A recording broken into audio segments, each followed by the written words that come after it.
جی آج ہم بات کریں گے کہ دبئی میں ویزے پاکستانیوں کے خاص طور پہ کیوں نہیں نکل رہے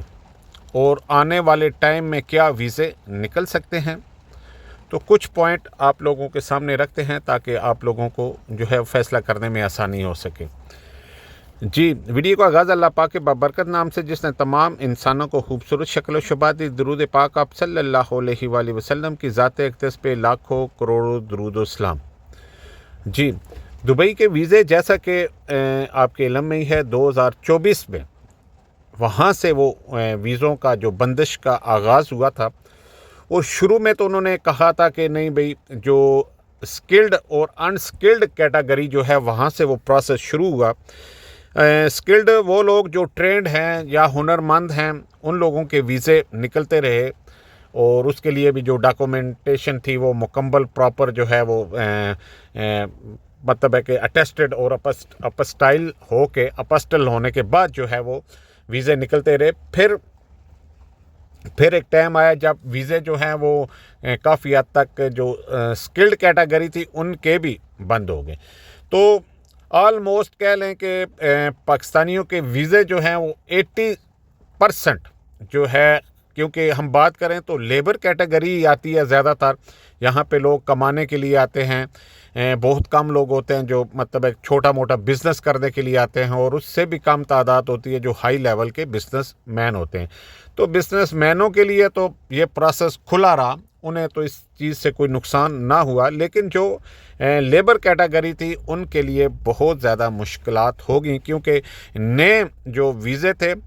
نئی جو لیبر تھی، جو فریش لیبر تھی، فریش لوگ آنے تھے، یہاں کے لائسنس لینا تھا، ڈرائیور بننے تھے، وہ کم ہو گئی۔ اچھا اس کا متبادل جو ہے وہ یہ ہوا کہ یو اے ای کو تو لیبر چاہیے، کیونکہ جس طریقے سے یہ ترقی کر رہا ہے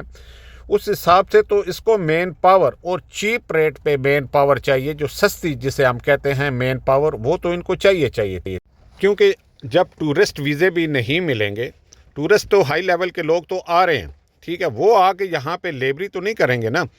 تو پہلے مطلب انڈیا سے بھی بہت زیادہ، پاکستان سے بھی بہت زیادہ لوگ وزٹ ویزے پہ آتے، یہاں آ کے پھر کام ڈھونڈتے، اپنی جو ان کی قابلیت ہوتی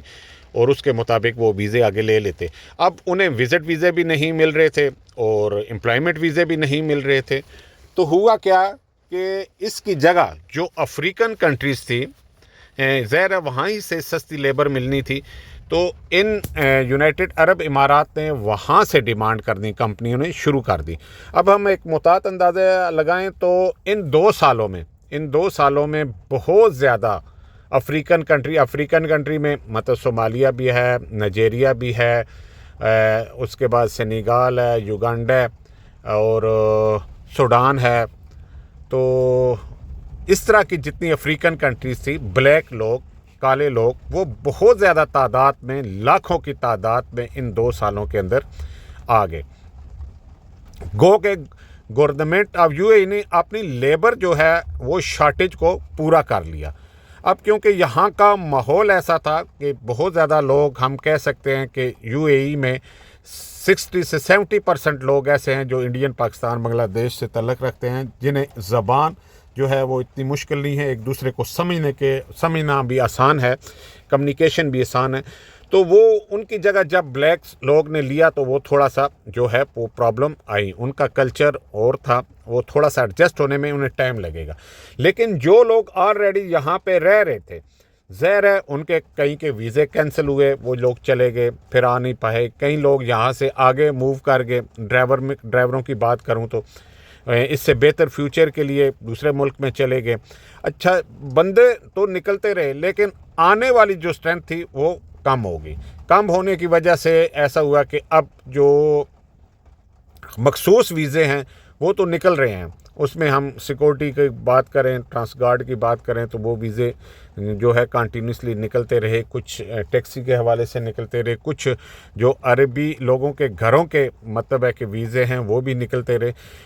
اب کرنٹ سچویشن کے بعد ہم یہ کہہ سکتے ہیں کہ ہو سکتا ہے آنے والے ٹائم میں جو ہے وہ پاکستانیوں کے لیے ویزے کھول دیے جائیں، اور جو لیبر شارٹیج ہے وہ بھی پوری کی جائے، کیونکہ